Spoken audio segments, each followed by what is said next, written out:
Esta semana el Pleno del Senado de la República debatió en torno a la minuta con proyecto de decreto por el que se reforman y adicionan diversos artículos de la Constitución Política de los Estados Unidos Mexicanos. Esto en materia de consulta ciudadana y revocación de mandato. Vamos a ver.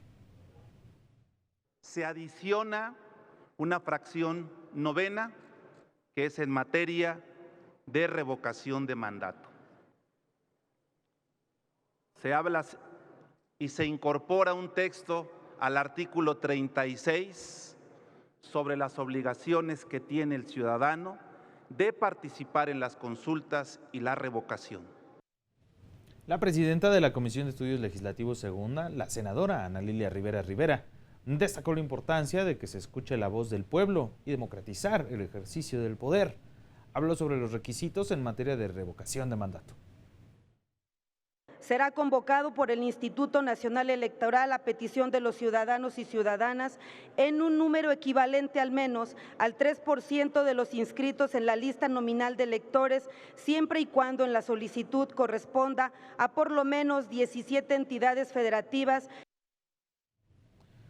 Luego de la participación de más de 20 oradores en la discusión en lo general, el dictamen se sometió a votación en lo general precisamente y en lo particular de los artículos no reservados. Fue avalado con 98 votos a favor, 22 en contra y solo una abstención.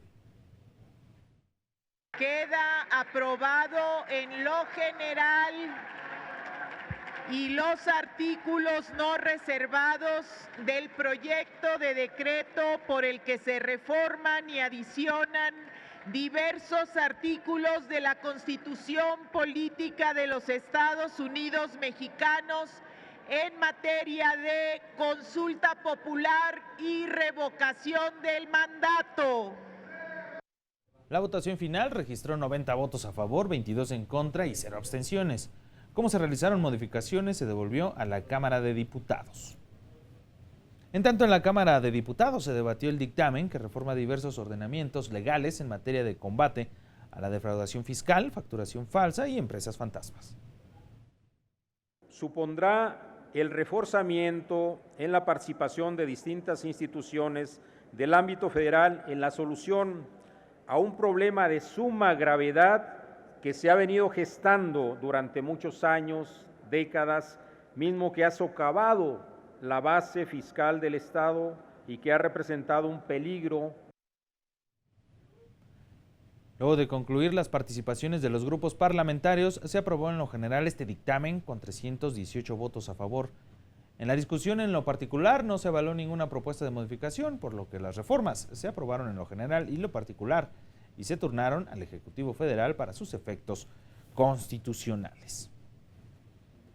Estimamos que la severidad de las sanciones reducirá la incidencia delictiva, además de que éstas corresponden a la magnitud del daño causado y al bien jurídico tutelado. La propuesta discusión salvaguarda los intereses de la sociedad mexicana y contribuye al fortalecimiento de las finanzas públicas.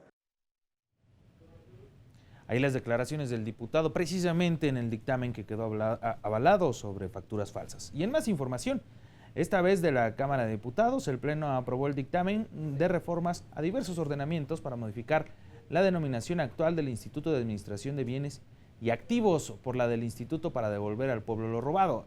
Esta fue parte de la fundamentación.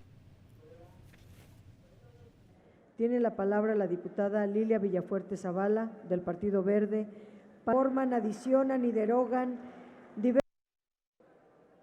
La reforma propuesta no es un cambio ligero de palabras, es, por el contrario, la presentación del anhelo por el que los padres y madres de nuestra patria dieron su vida en los campos y montañas, en los valles y playas, en los pueblos remotos o en las grandes ciudades. La Cámara Baja avaló por unanimidad el proyecto de decreto por el que se abroga el Estatuto de las Islas Marías publicado en el Diario Oficial de la Federación el 30 de diciembre de 1939. Esto relativo a la conclusión de la operación y cierre del complejo penitenciario. El pasado 12 de marzo de este año 2019, el titular del Ejecutivo Federal hizo cumplimiento a su promesa de cerrar para bien tanto del país como de sus habitantes, la colonia penal Islas Marías, y reubicó a sus últimos 584 reos a otros penales más convenientes en cada uno de los casos, cerrando para siempre el penal. Acto jurídico que implica, desde luego, dejar sin materia el Estatuto de las Islas Marías. Luego de las posturas de las fracciones parlamentarias, la votación aprobatoria fue con 419 votos en pro y la minuta fue turnada al Senado para sus efectos constitucionales. En más trabajo, el Pleno de la Cámara de Diputados también abrogó la Ley Orgánica de la Lotería Nacional para la Asistencia Pública, que fue publicada precisamente en el Diario Oficial de la Federación el 14 de enero de 1985, con lo cual se plantea fusionar a la Lotería Nacional para la Asistencia Pública con el organismo público descentralizado denominado Pronósticos para la Asistencia Pública. Mantener dos organismos descentralizados con objetos similares resulta innecesario desde el punto de vista financiero y operativo.